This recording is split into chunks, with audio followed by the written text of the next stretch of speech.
कौन है सूत्र? ये वही सूत्र हैं जो इस्लामाबाद, कराची, लाहौर जो कब्जा करवा रहे थे। ये सूत्र को हम लोग जो समझते हैं। शॉकिंग है कि वो इस तरह के भाषा का प्रयोग कर रहे हैं। इनका कहने का मतलब ये है कि उस समय हम लोग 3-3, 4-4 लाख वोट से चुनाव हारे, तो क्या विदेशियों ने नरेंद्र मोदी जी को वोट दिया? ऐसे शब्द का प्रयोग करते हैं जो जिसको मतलब आदमी बाइट में भी वापस नहीं बोल सकता है। और सिर्फ आप ही नहीं, आपके तमाम नेतागण भी हम लोग देख रहे हैं बिहार बंद के बाद जैसे एक बौखलाहट सा हो गया है राजद के नेताओं में। कौन है सूत्र? ये वही सूत्र हैं जो इस्लामाबाद, कराची, लाहौर जो कब्जा करवा रहे थे।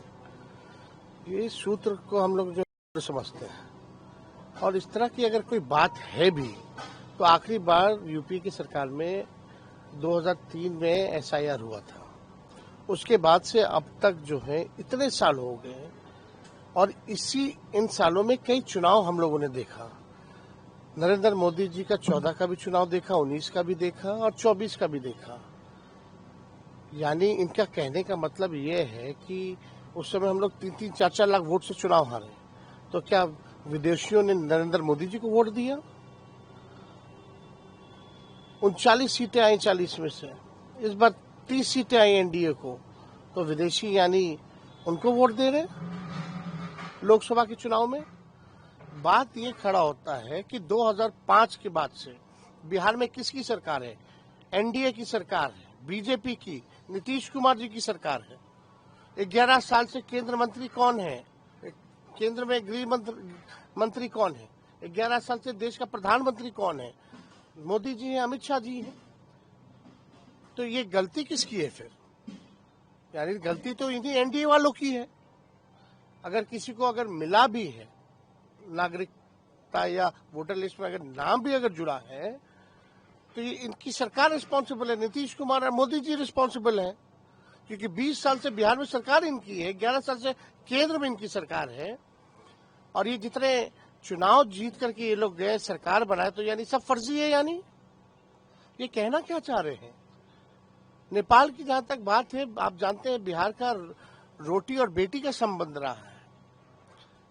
बिहार पुलिस में, बिहार मिलिट्री पुलिस में गोरखा लोग हैं, नेपाली लोग हैं। आर्मी में नेपाली लोग हैं, भारतीय सेना में नेपाली लोग हैं। वहां जाकर के नेपाल में आप प्रचार करते आइए बहाली हो रहा है, आइए हमारे सेना में जुड़िए।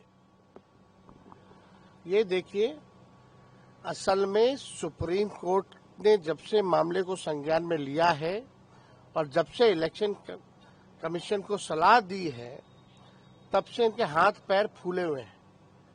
क्यों नहीं मिस्टर ज्ञानेश कुमार जो है आगे आकर के सारी बातों को रखते हैं?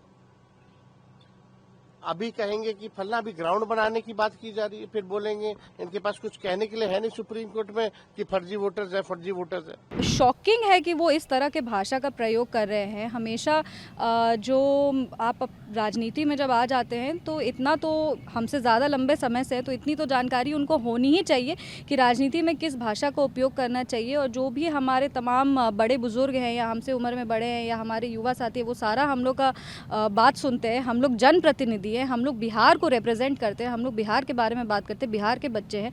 और जिस चाणक्य की धरती है उसमें आप जिसको लोग बिहार की अस्मिता को हम लोग जब बरकरार रखने का बात करते हैं, तब आप ऐसे शब्द का प्रयोग करते हैं जो जिसको मतलब आदमी बाइट में भी वापस नहीं बोल सकता है। और सिर्फ आप ही नहीं, आपके तमाम नेतागण भी हम लोग देख रहे हैं बिहार बंद के बाद जैसे एक बौखलाहट सा हो गया है राजद के नेताओं में। जिस तरह से उन्होंने अपने कार्यकर्ता को, वो पप्पू यादव जी हों, वो कन्हैया कुमार जी हों, जिस तरह से उनको ट्रीट किया गया है, इंडी गठबंधन के जितने भी कार्यकर्ता हैं, जिस तरह से विधायक के सामने अपशब्द का प्रयोग किया जा रहा है मंच पर से, जिस तरह से आज तेजस्वी यादव जी ने खुद कहा है, अरे बहुत मर्यादा के तहत आप बहुत सारे ऐसे शब्द हैं हिंदी भाषा में जिसको आप यूज़ कर सकते हैं, कड़ी आलोचना कर सकते हैं, आप उसके खिलाफ आप आवाज़ उठा सकते हैं।